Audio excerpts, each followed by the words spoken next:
வணக்கம். இலங்கை செய்திகளுடன் நான் நிரோஷன். விரிவான செய்திகளுக்கு முன் தலைப்புச் செய்திகள். புதிய அரசியலமைப்பு மற்றும் நிறைவேற்று அதிகார ஜனாதிபதி முறைமை நீக்கம் உள்ளிட்டவற்றுக்கு உரிய நடவடிக்கைகள் எடுக்கப்படும். அமைச்சர் நலிந்த ஜாதிச கருத்து. அமெரிக்க வரியை மேலும் குறைப்பதற்கான இருதரப்பு ஒப்பந்தம் எதிர்வரும் ஆகஸ்ட் மாதம் 1ஆம் தேதிக்குள் உருவாகும் என்று வெளிவிவகார அமைச்சர் விஜித ஹேரத் தெரிவிப்பு. அடுத்த 5 ஆண்டுகளில் 2000 மெகாவாட் அளவிலான சூரிய சக்தி மின்சாரத்தினை உற்பத்தி செய்வதற்கு இலங்கை திட்டம். செம்மணி கொலைக்கு எதிர்ப்பு தெரிவித்து கொழும்பு புகையிரத நிலையத்திற்கு முன்பாக பாரிய ஆர்ப்பாட்டம். கலகம் அடக்கும் போலீசாரும் குவிப்பு. இனி விரிவான செய்திகள். புதிய அரசியலமைப்பு மற்றும் நிறைவேற்று அதிகார ஜனாதிபதி முறைமை நீக்கம் உள்ளிட்டவற்ற விடயங்களில் மக்களுக்கு வழங்கிய வாக்குறுதிகளின் அடிப்படையில் உரிய நடவடிக்கைகள் எடுக்கப்படும் என்று அமைச்சரவை பேச்சாளரும் அமைச்சருமான நலிந்த ஜாதிச தெரிவித்துள்ளார். ஜனாதிபதி தேர்தலின் போது தேசிய மக்கள் சக்தி வழங்கிய 22 உறுதிமொழிகளில் இதுவரை ஒன்றை நிறைவேற்றப்பட்டுள்ளது என்று ஒரு ஆய்வு நிறுவனம் வெளியிட்ட அறிக்கையில் கூறப்பட்டிருந்தது. இதனையடுத்து இந்த அரசாங்கம் வழங்கிய உறுதிமொழிகளை நிறைவேற்றுமா, புதிய அரசியலமைப்பும் நிறைவேற்று ஜனாதிபதி திட்டத்தை நீக்கும் முயற்சிகளும் நடைபெறுமா என்று எழுந்த கேள்விகளுக்கு பதிலளித்த போது அமைச்சர் இவ்வாறு குறிப்பிட்டுள்ளார். அவர் மேலும் கூறிய போது, நாம் மக்களுக்கு பல உறுதிமொழிகளை வழங்கியுள்ளோம். அதில் சிலவற்றை மட்டும் எடுத்துக்காட்டி வெறும் ஒரு உறுதிமொழியே நிறைவேற்றப்பட்டுள்ளதாக சொல்வது நியாயமல்ல. அனைத்து உறுதிமொழிகளையும் ஒப்பிட்டு எவை நிறைவேற்றப்பட்டுள்ளன என்பதை பார்ப்பது முக்கியம். இலக்கங்கள் அல்ல, நாங்கள் எதை நோக்கி எவ்வாறு பயணிக்கிறோம் என்பதே முக்கியத்துவம் வாய்ந்தது. மக்களுக்கு வழங்கிய வாக்குறுதிகளுக்கு ஏற்பவே நாங்கள் செயல்படுகின்றோம். மக்கள் இதை உணர்கின்றார்கள். எதிர்மாறாக செயல்பட்டால் அதற்கு எதிராக மக்கள் எதிர்வினையாற்றுவார்கள். புதிய அரசியலமைப்புக்கான பணிகள் தொடர்கின்றன. தேர்தல் முறைமை மாற்றம் உள்ளிட்ட பல மாற்றங்கள் மக்களின் விருப்பத்தின் அடிப்படையில் நடைபெறும்.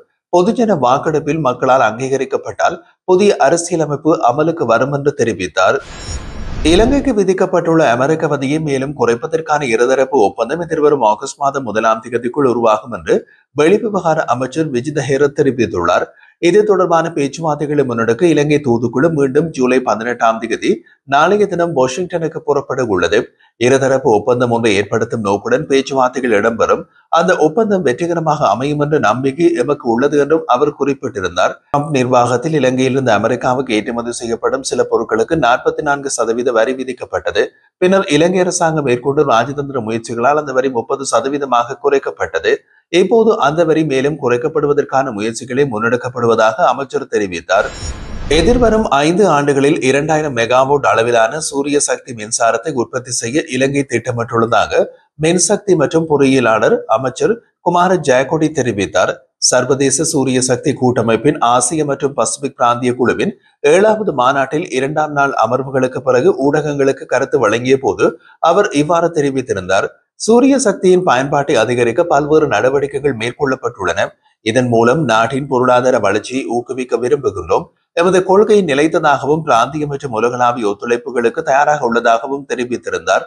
சர்வதேச ஒத்துழைப்புகள் தொழில்நுட்ப மேம்பாட்டுக்கு வழிவகுப்பதோடு முதலீடுகள் மற்றும் நிதி ஆதாரங்களையும் பெற்றுத்தரும். உள்நாட்டு கைத்தொழில் துறையும் மேம்படுத்துவதற்கான வாய்ப்புகளை இது உருவாக்கும். இந்த துறையில் புதிய சந்தைகள் மற்றும் தொழில் வாய்ப்புகள் உருவாகுவதற்காகவும் நடவடிக்கைகள் எடுக்கப்பட்டுள்ளன என்று அவர் கூறியிருந்தார். தற்போது இயற்கை வளங்களின் மூலம் உற்பத்தி செய்யப்படும் மின்சாரத்தில் சுமார் 13% சூரிய சக்தி மூலம் பெறப்படுகிறது. இந்த நிலையில் 2000 மெகாவாட் சூரிய மின்சாரம் உற்பத்தி செய்வதற்கான இலக்கை விரைவில் அடையக்கூடிய நம்பிக்கையினையும் அவர் வெளிப்படுத்தினார். இலங்கையில் சூரிய ஒளி அதிகம் பெறப்படும் ஞாயிற்றுக்கிழமைகளில் மின்சார நுகர்வு குறைவாக இருப்பதனால் அதிக அளவில் சூரிய சக்தி பெறப்படுகிறது. தற்போது நாடு முழுவதும் சுமார் 1400 மெகாவாட்டிற்கும் அதிகமான சூரிய மின்சாரம் கிடைக்கின்றது. இதனை சேமித்து வைப்பதற்காக ஹைட்ரோ முறை மின் கலங்களை பயன்படுத்தி நடவடிக்கைகள் முன்னெடுக்கப்படுகிறது என்றும் அவர் குறிப்பிட்டிருந்தார்.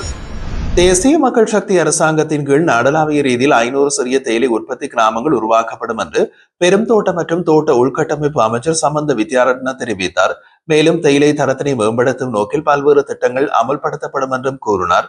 இந்த கூறல்கள் ரத்னபுரி பிரதேச செயலகத்தில் திரு செயலை உற்பத்தியாளர்களை ஊக்குவிக்கும் நோக்கில் நடைபெற்றிருந்த நிகழ்வொன்றின் போது உரையாற்றுகையில் அவர் இவ்வாறு தெரிவித்திருந்தார். அத்துடன் தோட்ட உள்கட்டமைப்பு பிரதி அமைச்சர் சுந்தரலிங்கம் பிரதீப்பும் கலந்து கொண்டார். அதனைத் தொடர்ந்து அமைச்சர் மேலும் கூறுகையில், கடந்த காலங்களில் தேயிலை தொழில்துறையின் முன்னேற்றத்திற்காக வெளிநாடுகளில் விளம்பர நடவடிக்கைகளுக்கு மட்டும் 1965 லட்சம் ரூபாய் செலவிடப்பட்டுள்ளதுடன் உலக வங்கியிடமிருந்து பெறப்பட்ட 48.9 மில்லியன் அமெரிக்க டாலர்களில் இடம்பெற்ற 60 வேலை திட்டங்கள் தோல்வியடைந்துள்ளன. இந்த திட்டங்களுக்கான நிதிகளை முன்னாள் அமைச்சர் தயா கமகேவின் மனைவி லக்ஷ்மண் செனவரத்னவின் மகன் மற்றும் சாலிய திசாநாயகவின் மனைவி ஆகியோர் பெற்றுள்ளதாகவும் இது தொடர்பாக கடுமையான சட்ட நடவடிக்கைகள் எடுக்கப்படும் என்றும் அவர் எச்சரிக்கை விடுத்தார். தேயிலை உற்பத்தியை உயர்த்தும் மற்றும் தரத்தை மேம்படுத்தும் திட்டங்களை முன்னெடுத்துள்ளோம். இலங்கை தேயிலை என்ற அடையாளத்தை உலக தரத்தில் உயர்த்த அனைவரும் ஒன்றிணைந்து செயல்பட வேண்டும் என்றும் அவர் வலியுறுத்தினார். இந்த நிகழ்வை இலங்கை தேயிலை சபை, சிறு தேயிலை தோட்ட அபிவிருத்தி அதிகார சபை மற்றும் தேயிலை ஆராய்ச்சி நிலையம் இணைந்து ஏற்பாடு செய்திருந்தன. நிகழ்வில் பாராளுமன்ற உறுப்பினர் ஜனக சேனாரத்ன மற்றும் ரத்னபுரி பிரதேச செயலாளர் KS நிஷாந்த் ஆகியோரும் கலந்து கொண்டனர். தேசிய மக்கள் சக்தி அரசாங்கத்தின் 19 அமைச்சர்கள் மற்றும் பிரதியமைச்சர்கள் இருமுறை எரிபொருள் கொடுப்பனவுகளை பெற்றுள்ளதாக நாடாளுமன்ற வட்டாரங்கள் தெரிவிக்கின்றன. இவர்கள் தங்களது அமைச்சு பொறுப்புகளுக்காகவும் அதே நேரத்தில் நாடாளுமன்ற உறுப்பினர் என்ற நிலைக்காகவும் தனித்தனியாக எரிபொருள் கொடுப்பனவுகளை பெற்றுள்ளார்கள் என்று கூறப்படுகின்றது. இந்த நிலையில் பிரதமர், அமைச்சர்கள் மற்றும் பிரதி அமைச்சர்கள் 30 பேர் நாடாளுமன்றத்தினால் வழங்கப்படும் எரிபொருள் கொடுப்பனவை நிறுத்துமாறு கோரிக்கை விடுத்துள்ளனர். அந்த கோரிக்கையின் அடிப்படையில் கடந்த ஏப்ரல் மாதம் முதல் அவர்களுக்கு வழங்கப்பட்ட எரிபொருள் கொடுப்பனவுகள் நிறுத்தப்பட்டுள்ளதாக நாடாளுமன்ற பேச்சாளர் ஒருவர் தெரிவித்துள்ளார். மற்ற அமைச்சர்களும் இதற்கான கோரிக்கையினை முன்வைத்தால் அவர்களது கொடுப்பனவுகளையும் இடைநிறுத்த முடியும் என்று நாடாளுமன்ற நிதி பிரிவு அறிவித்துள்ளது. முன்னாள் சுகாதார அமைச்சர் ஹெகிலி ரம்புக்வெல்ல, அவரது மனைவி, 3 மகள்கள் மற்றும் மருமகனை எதிர்த்து நிதி மோசடி தடுப்பு சட்டத்தின் கீழ் லஞ்ச ஒழிப்பு ஆணைக்குழுவால் தாக்கல் செய்யப்பட்ட குற்றப்பத்திரிகை இன்றைய தினம் வியாழக்கிழமை கொழும்பு மேல் நீதிமன்றத்தில் தாக்கல் செய்யப்பட்டுள்ளது. இந்த குற்றப்பத்திரிகைகள் மேல் நீதிமன்ற நீதிபதி லங்கா ஜாரத்ன முன்னிலையில் சமர்ப்பிக்கப்பட்டன. பின்னர் நீதிமன்றம் ஒவ்வொரு பிரதிவாதிகளுக்கும் 50,000 ரூபாய் ரொக்கப்பணையும் 1 மில்லியன் ரூபாய் பெறுமதியான 2 சரீரப்பணையும் வழங்கி பணியில் விடுவிக்க உத்தரவிட்டது. மேலும் அவர்களுக்கு வெளிநாட்டு பயணத்தடை விதிக்கப்பட்டதோடு கடவுச்சீட்டுகள் பறிமுதல் செய்யவும், கையெதிர சோதனையை மேற்கொண்டு அறிக்கையினை சமர்ப்பிக்கவும் நீதிபதி உத்தரவிட்டார். இதனோடு 97 மில்லியன் ரூபாவுக்கும் மேற்பட்ட சொத்துக்களை சட்டவிரோதமாக குவித்ததாக குற்றம் சாட்டி நிதி மோசடி தடுப்பு சட்டத்தின் கீழ் இந்த வழக்கு தாக்கல் செய்யப்பட்டுள்ளது. ஹெவ்லாக் சிட்டி வீடமைப்பு தொகுதியில் தங்கமுலாம் பூசப்பட்ட T56 ரக துப்பாக்கி கண்டுபிடிக்கப்பட்ட சம்பவம் தொடர்பில் கைது செய்யப்பட்டு விளக்கமறியலில் வைக்கப்பட்டிருந்த பெண் சந்தேக நபருக்கு கொழும்பு மேல் நீதிமன்றம் பிணை வழங்கியுள்ளது. விசாகா ஐராங்கானி வீரகோன் என்ற பெண் சந்தேக நபருக்கு சம்பந்தப்பட்ட பிணை மனுவை பரிசீலித்த பின்னர் மேல் நீதிமன்ற நீதிபதி மஞ்சுள திலகரத்ன இந்த உத்தரவை பிறப்பித்தார். அதன்படி சந்தேக நபருக்கு 2,50,000 ரூபாய் ரொக்கப்பணையும் 2.5 மில்லியன் பெறுமதியுள்ள 2 சரீர பிணைகளும் வழங்கி பிணையில் விடுவிக்க நீதிமன்றம் உத்தரவிட்டது. இதே வழக்கில் முன்னதாக விளக்கமறியலில் வைக்கப்பட்ட முன்னாள் அமைச்சர் துமிந்த திசாநாயகவும் பிணையில் விடுவிக்கப்பட்டிருந்தமை குறிப்பிடத்தக்கது. செம்மணி படுகொலைக்கு எதிர்ப்பு தெரிவித்து கொழும்பு புகையிரத நிலையத்திற்கு முன்பாக ஆர்ப்பாட்டம் ஒன்று முன்னெடுக்கப்பட்டது. நீதிக்கான மக்கள் சக்தி அமைப்பினால் இந்த ஆர்ப்பாட்டம் முன்னெடுக்கப்பட்டுள்ளது.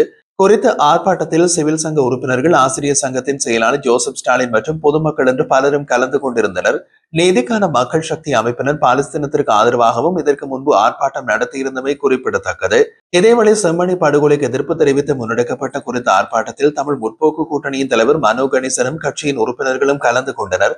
அதன்போது ஆர்ப்பாட்டக்காரர்கள் ஆர்ப்பாட்டத்தை பேரணியாக முன்னோக்கி நகர்த்த முயன்ற வேளை போலீசாருக்கும் ஆர்ப்பாட்டக்காரர்களுக்கும் இடையில் வாய்த்தர்க்கம் ஏற்பட்டு அமைதியின்மை ஏற்பட்டதோடு போராட்ட களத்தில் கலகம் எடுக்கும் போலீசார் குவிக்கப்பட்டிருந்தமை குறிப்பிடத்தக்கது.